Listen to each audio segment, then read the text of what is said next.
So I'll read some. The short story basically is the story of a house in suburbs that spans something like 6 years, and I try to narrate it through three characters: a father, a mother, and a son. And so I go through all these three voices, and I will read the first time the voice of the children, of the boy, the son shows up. And who knows Portuguese will see that the English version is better. So I kind of unprotected here because there are people that knows Portuguese. I'd run through the bush and Yes. Corria pelo mato e caía sentado na lama junto com os sapos que pulavam excitados em fuga, quando invadia os riachos, e quando cansava de perseguir os sapos, sentava numa pedra e pescava com a vareta uns peixinhos, até que a noite começava a se desenhar de trás do monte. Eu voltava correndo para casa, correndo enquanto a tarde morria lentamente tomada pelas sombras, escutando sons que cresciam como risadas de fantasmas, até que tudo virava noite finalmente. Entrava correndo pela sala e encontrava mergulhado na penumbra a mamãe, movimentando os pés, com os pés a alavanca da máquina de costura. Os chiados e as batidas incessantes ecoavam pela casa como vozes torturadas do além. Ela me olhava e dizia: "Santo Deus, mas que garotinho porco!" E me enxotava até o banheiro da mesma maneira que alimentava as galinhas do cercado quintal. E eu rindo. Me jogava na banheira e era um peixe. Um sapo perdido num pântano e mamãe sim, um sapinho, um sapo porco. E molhava ela espalmando com fúria a água e ria porque era um peixe no fundo do mar, nadando entre as baleias e os tubarões. E mamãe: "É verdade que se eu nadar bem fundo eu caio na China?" E ela ria. Depois me escondia atrás da porta da cozinha com medo dos gritos das galinhas. Mamãe quebrando seus pescoços uma após a outra e juntava o sangue numa panela. Era um horror ver a galinha peladinha sem cabeça me olhando por cima da mesa de mármore. E então: "Mamãe, é verdade que o homem vem do macaco?" E ela ria e dizia: "Vai perguntar a seu pai, que ele é inteligente, sou apenas uma costureira." Mas no dia seguinte já era mais velho e ficava vendo os bondes se movimentarem com o papai no Largo Vicente Carvalho, roubando a cerveja gelada do copo dele e tentando tragar os cigarros que fumava sem jeito, enquanto fingia me importar com o pânico dos apostadores de corrida de cavalo, cujos resultados chegavam em código Morse para os homens taciturnos das bancadas. Rindo com os burros e jegues dando coice, relinchando, admirado com a beleza das meninas carolas que passavam em bandos, olhando o chão em companhia de suas tias e serventes. Papai admirado me dizendo que um dia haveria centenas de burros de ferro que cruzariam toda a cidade de Irajá até o centro em menos de 20 minutos. Eu achava que ele estava ficando louco, que o cavalo era um animal muito bom para ficar assim desempregado, e afinal para onde iriam todos esses jegues e burros? E papai dizendo: "E cada casa teria seu burro de estimação." Ao redor do coreto, colegas de colégio sentavam esperando a sessão de cinema e ficavam de longe me admirando porque fumava e bebia com os adultos. Ficava do lado da mesa de jogo do buraco, olhando eles trapaceando. De vez em quando corria até uma casa distante com as compras de um dos amigos de meu pai, que decidia ficar por ali, com os amigos, porque os amigos são tudo que temos na vida, menino. Aprenda isso.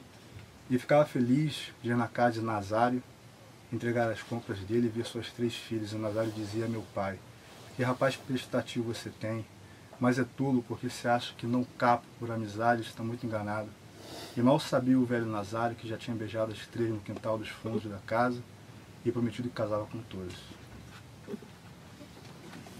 All right. I'd run through the bush and sit down in the mud with the toads, which leapt about excitedly, running away and invading the creeks. And when I got tired of chasing the toads, I'd sit on a rock and settle down to some fishing with my little cane, and I'd catch a few tiddlers until night drew in behind the hill, and then go running back to the house, running along as the afternoon slowly died and was overtaken by shadows, hearing noises like the laughter of ghosts getting louder, until everything finally became night. I'd go running into the living room and find my mother submerged in the half-light, propelling the levers of the sewing machine with her feet, the incessant creaking and bashing echoing through the house like voices of the tortured coming out of the beyond. And she'd look at me and say, Good God, what a dirty little pig, and she'd shoo me into the bathroom, like she did with the chickens when she fed them in the pen in the yard, and I'd throw myself laughing into the bath, and became a fish, a toad, lost in the marshes, and Mum, too, a little toad, a toad pig. And I'd get her wet with my furious splashing, and I'd laugh, because I was a fish at the bottom of the sea, swimming with the whales and sharks. And Mum, is it true that if you swim really deep, you get to China? And she'd laugh. And later, I'd hide behind the kitchen door, afraid of the screaming chickens, Mum breaking their necks, one by one, and gathering their blood in a pan, and it was terrifying to see the bare chicken and its severed head staring at me on the marble table. And then, Mum, is it true that humans come from monkeys? And she'd laugh and say, go ask your father, he's the clever one. I'm just a seamstress.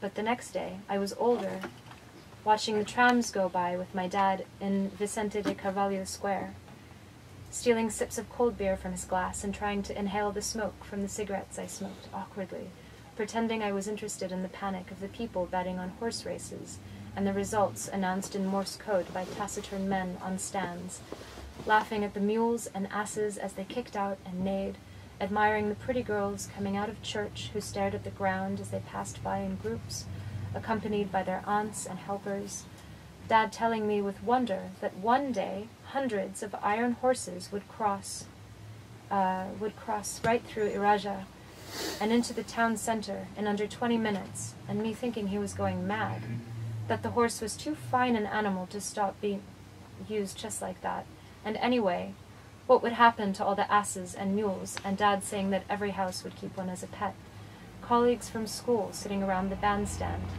waiting to go into the cinema, and admiring me from afar because I was drinking and smoking with the adults. I'd stand at the side of the table as they played rummy, and watch them cheat, and now and again I'd run to a far-off house, carrying the groceries with one of my father's friends, who'd decided to stay out with his friends because our friends are all we have. Lad, don't ever forget it. And I was always glad to go to Nazario's house with his groceries, as I got to see his 3 daughters.